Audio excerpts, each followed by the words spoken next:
Hello. Oh, James. James. Will you share it? we're just making it up as we go along. My I don't know where my little laptop. You can do it here, can't you? Hey, you guys. Hi.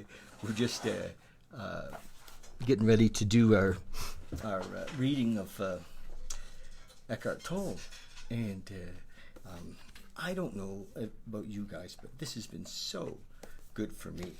This has been so good for me. It's like, holy Toledo. So good. Yeah. So this is day 11 of the reading, and we're on page 112. I think we're all the way into chapter 6. So day 11, 112. There's James. You're going to share from your phone? Can you do that? As me or you? Mm-hmm. So, we're on page 112, Connecting with the Inner Body. Now, Eckhart Tolle, you guys, wow. I'm going to just say a couple of things about this guy. Like, he had it. Not only did he, attain a very high state, he has attained this very high state, but he had studied literature and he'd studied English, and he was so prepared to be able to carry this message, and he's done it very, very well, and so that's so cool. I think lots of people have awakening experiences and are living very humble lives, but don't have the ability or maybe even the desire to share the message. But Eckhart Tolle really embraced the sharing of it, and has ever since. He doesn't. I've listened to him many times, and I never hear him actually talk about himself or why he feels to share, but he's done an amazing job of it. So this book is his first book. It was written in the 90s. I thought around 94 it was published, and which is kind of cool. He's been at this a long time, and really was driven to fame. Well, copyright, 1999, and he was really driven to a lot of the fame and recognition that he's gotten came with his book tour when he was with Oprah. Do you remember that? Hi, Maria. Nice to see you again today. Awesome. With Oprah, he read the book on her show. And anyway, I've just gotten so much from sharing it with you guys. So thank you. So really, thank you. Hi. So here we go. Connecting with the Inner Body, page 112. Hopefully you have a copy of this and you're following along. He said, connecting with the Inner Body, please try it now. You may find it helpful to close your eyes for this practice. Later on, when being in the body has become natural and easy, this will no longer be necessary. Direct your attention into the body. Feel it from within. I don't know. I think that we may have moved the bookmark. Where did we get to it the last time?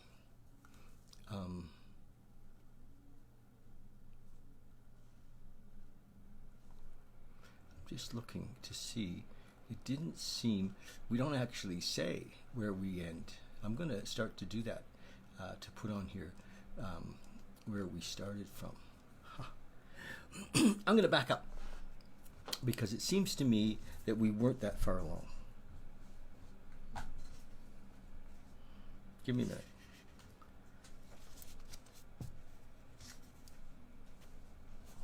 Okay, no, we read that for sure. Okay, well, I guess it just was Friday, and I guess I've kind of forgotten. Direct your attention into the body. Feel it from within. It is alive. Is there life in your hands, arms? No, his question is it alive? Is there life in your hands, arms, legs, and feet, in your abdomen, in your chest? Can you feel a subtle energy field that pervades the entire body and gives vibrant life to every organ and every cell? Can you feel it simultaneously in all parts of the body as a single field of energy? Keep focusing on the feeling of your inner body for a few moments. Do not start to think about it. Feel it. The more attention you give it, the clearer and stronger this feeling will become. It will feel as if every cell is becoming more alive. And if you have a strong visual sense, you may get an image of your body becoming luminous. Although such an image can help you temporarily, pay more attention to the feeling than to any image that may arise. An image, no matter how beautiful or powerful, is already defined in form, so there's less scope for penetrating more deeply, really. Hey Preston, good to see you, bud. It was nice to see you the other day. I'm sorry that I didn't get a chance to really. I was on a mission. I'd love it if you come and visit me. Yeah, so it's good to see you here today. Thank you. And later I thought, gee, I wish I had more time to sit and chat with you. Okay. We're on page 112, 112. The feeling of your inner body is formless, limitless, and unfathomable.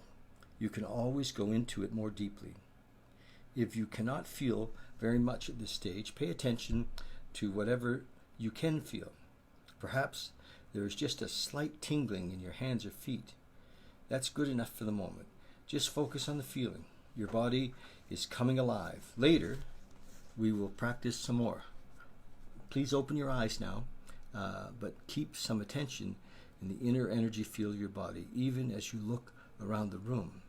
The inner body lies at the threshold between your form identity and your essence identity, your true nature. Never lose touch with it.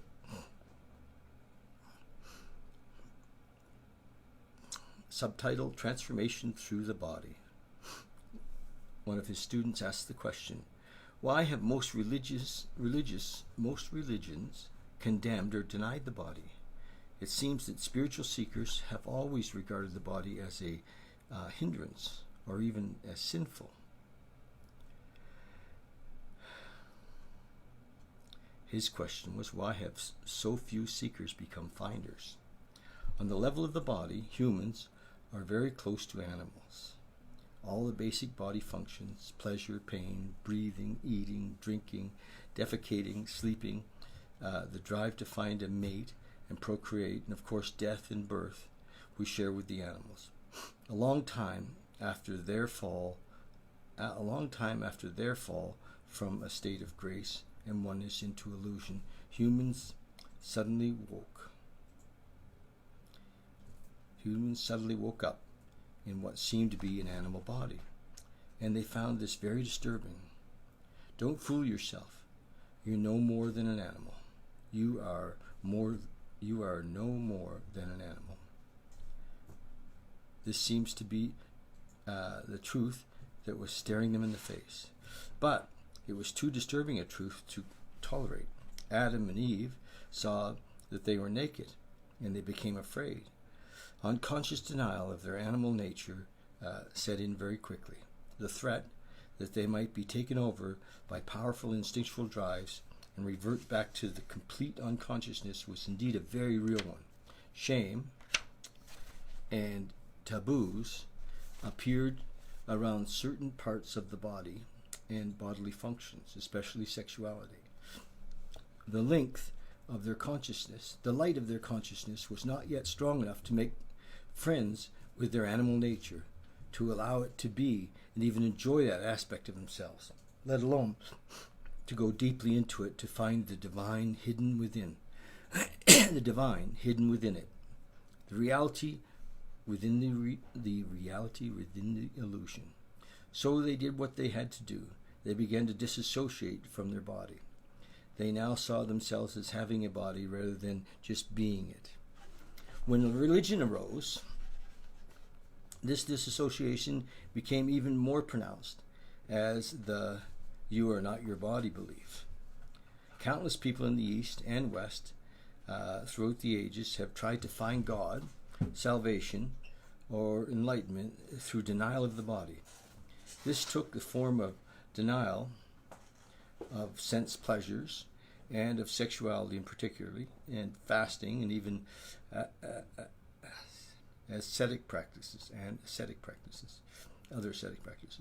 They even inflicted pain on the body in an attempt to weaken or punish it because they regarded it as sinful. In Christianity, this used to be called mortification of the flesh. Others tried to escape from the body by entering trance states or seeking out-of-body experiences. Many still do. Even the Buddha is said to have practiced body denial through fasting and extreme forms as asceticism for 6 years. But he did not attain enlightenment until after he had given up this practice. Wow. The Buddha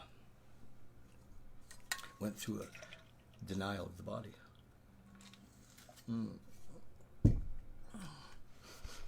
The fact is that no one has ever become enlightened through denying or fighting the body, or through an out-of-body experience. Although such an experience can be fascinating and can give you a glimpse of the state of liberation from the material form, in the end you will always have to return to the body, where the essential work of transformation takes place. Transformation is through the body, not away from it. This is why no true masters ever advocated fighting or leaving the body, although their mind-based followers often have. Of the ancient teachings concerning the body, only certain fragments survive, such as Jesus' statement that your whole body will be filled with light. Or they survive as myths, such as the belief that Jesus never relinquished his body, but remained one with it and ascended into heaven with it.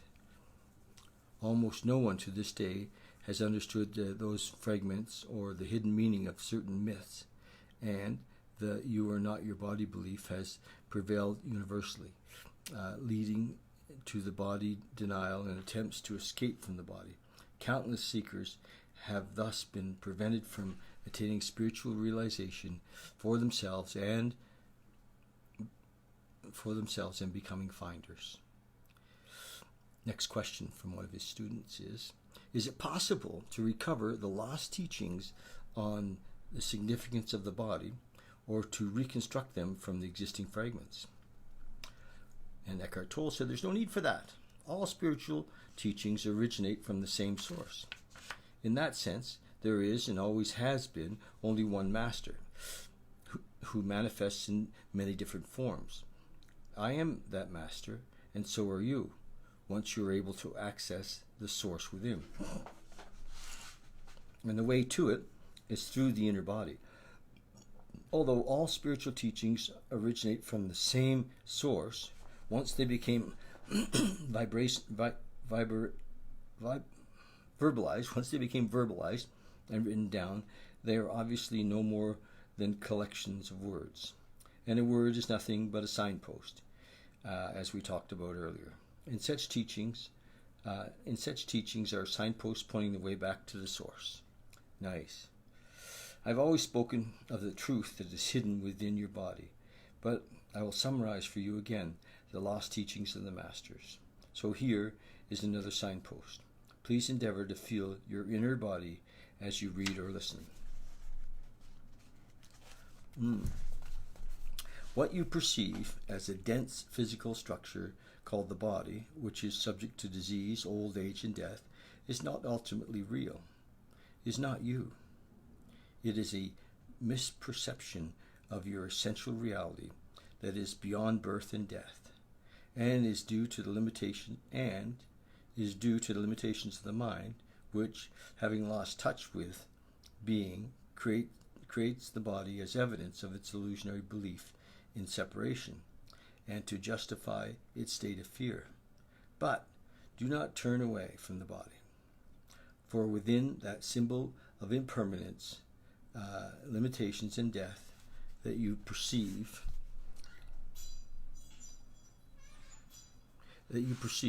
as the illusionary creation of your mind is concealed.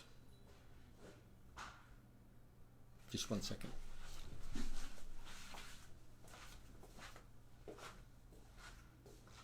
Is that you, Earl? It's me. Oh. Yes. Oh, hey! Nick, I'm just reading. Hey, reading tonight. I'm not reading aloud. So I'll go back to my live reading. Good to see you. Yeah. Had company drop in. Hi, Jennifer. Hi. Now I lost my spot. Okay. Do not turn your attention elsewhere in your search for the truth. It is nowhere else to be found but within your body. Imagine. Hi, love. Do not fight against the body, for in doing so, you are fighting against your own reality. You are your body. The body that you see and touch is only a thin illusion veil. The body that you can see and touch is only a thin illusory veil. Underneath it lies the invisible inner body, the doorway into being, into life unmanifested. Through the inner body, you are inseparably connected to this unmanifested one life. I have to read that again. Sometimes okay. You are your body. The body that you can see and touch is only a thin, illusory veil. Underneath it lies the invisible inner body, the doorway into being, into life unmanifested. Through the inner body, you are inseparably connected to this unmanifested one life, birthless, deathless, eternally present. Through the inner body, you are forever one with God. Okay. The key is to be in a state of permanent connectedness with the inner body, to feel it at all times. This will rapidly deepen and transform your life. The more consciousness you direct into your inner body, the higher its vibration frequency becomes, much like a light that grows brighter as you turn up the dimmer switch, and so intense the flow of electricity. At this higher energy level, negativity cannot affect you anymore, and you tend to attract new circumstances that reflect this higher vibration. Wow. If you keep your attention in the body as much as possible, you will be anchored to the now, in the now. You won't lose yourself in the external world, and you won't lose yourself in your mind. Thoughts and emotions, fears and desires will still be there to some extent, but they won't take you over. Please examine where your attention is at this moment.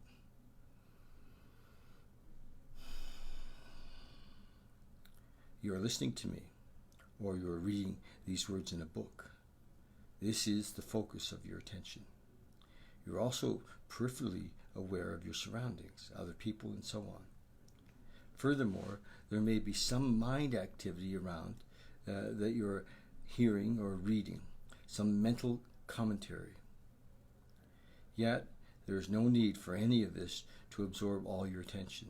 See, if you can, be in touch with your inner body at the same time. This is actually a pretty good piece that I don't ever remember getting. See if you can be in touch with your inner body at the same time. Keep some of your attention within. Don't let it all flow out. Feel your whole body from within as a single field of energy. It is almost as if you're listening or reading with your whole body.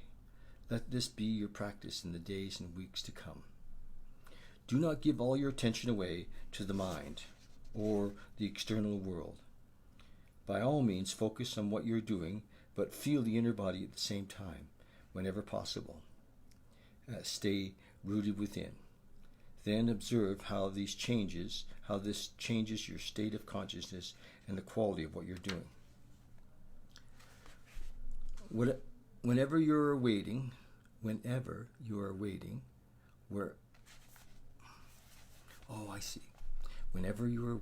wherever it may be, use that time to feel the inner body. In this way, traffic jams and lines become more enjoyable.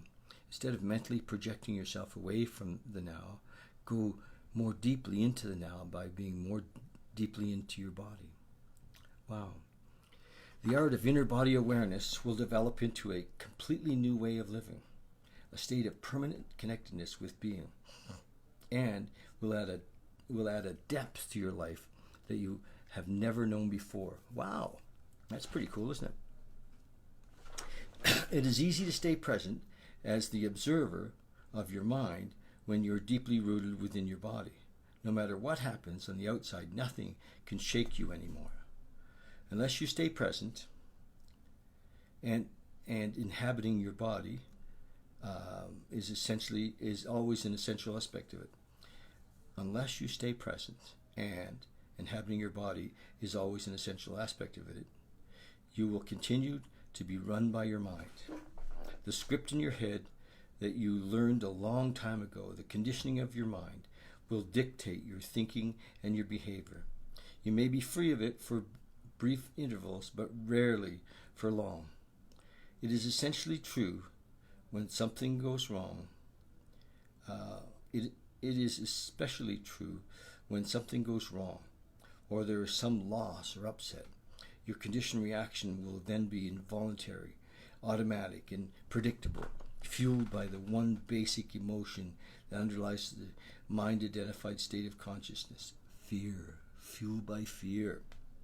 So, when such challenges come, as they always do, make it a habit to go within at once and focus as much as you can on the inner energy of the body.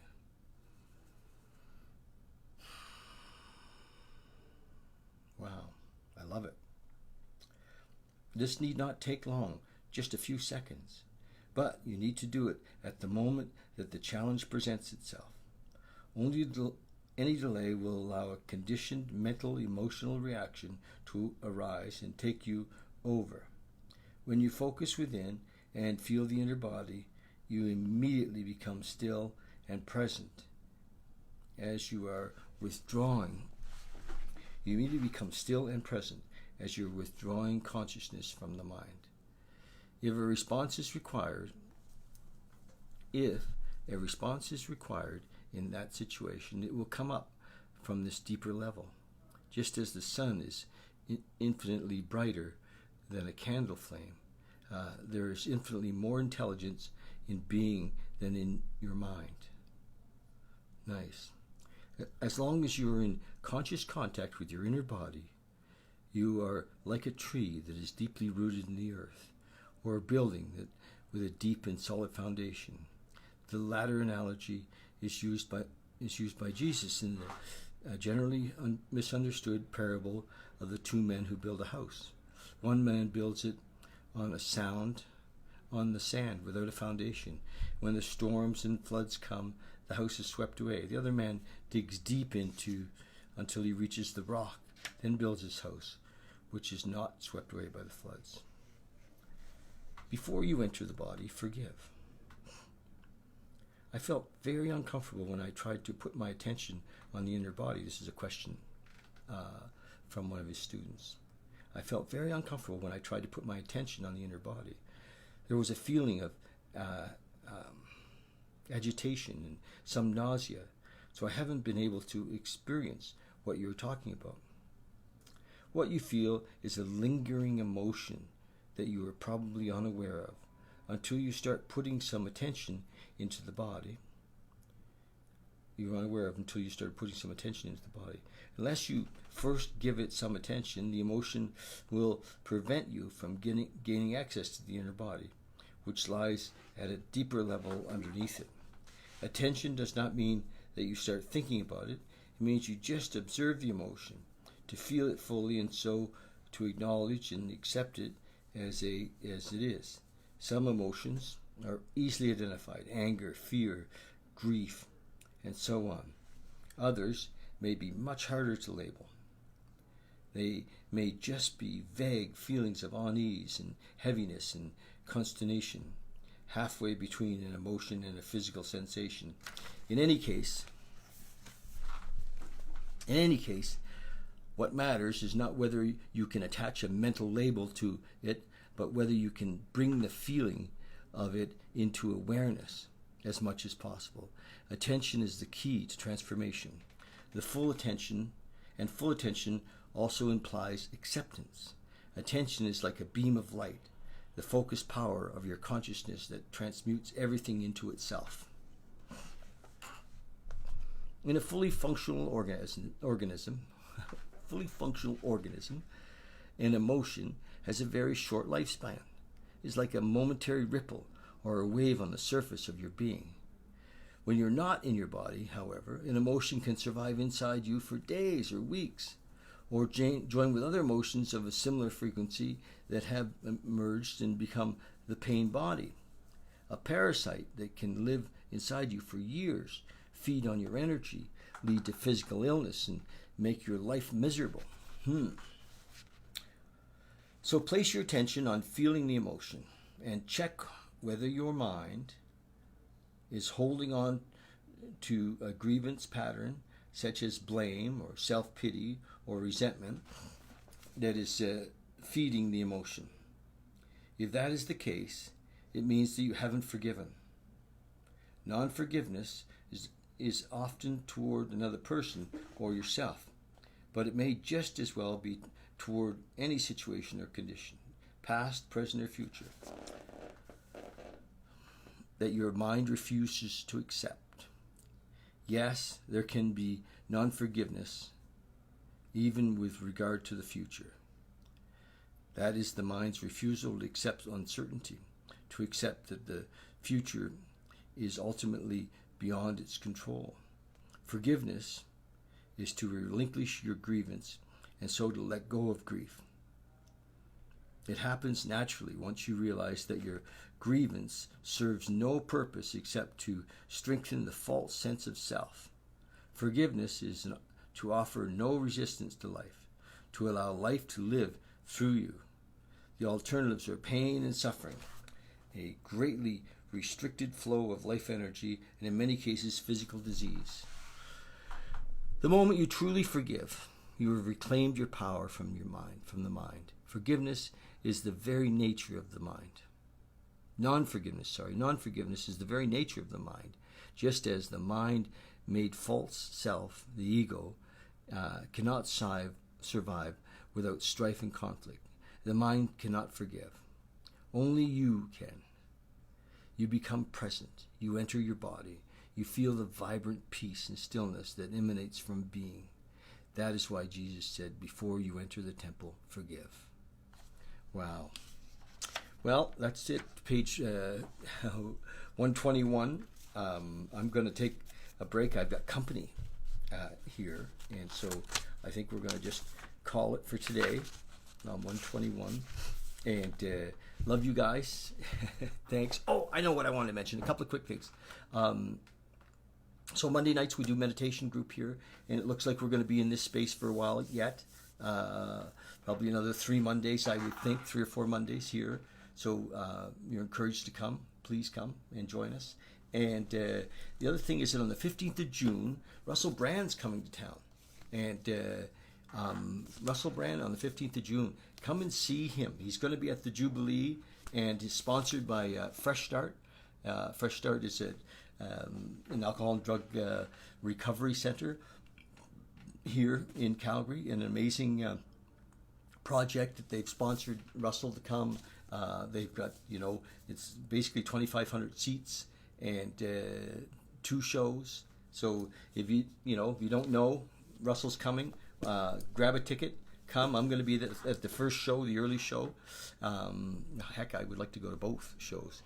So meditation. Then tomorrow night, Tuesday night, we have this beautiful man coming to sing, and I'm really looking forward to his event tomorrow night. And his name is, I have such a tough time with names sometimes, but he's coming to sing kirtan tomorrow night at the shop here. I'm so looking forward to it. There it is.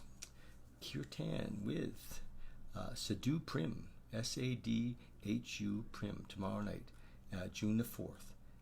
Really looking forward to that. We've got lots of people interested and you know, some people committed, and really going to be a heck of a night tomorrow night. So that's it. Love you guys. Thanks so much for listening. And everything's perfect. Everything's perfect in this moment. And aren't we blessed where we are? So thanks. Love you. I'm so grateful. And drop by for meditation later, or come or drop. Yeah, tonight's meditation. Tomorrow night is the kirtan. And come by the store just for a visit and a hug. Okay, bye.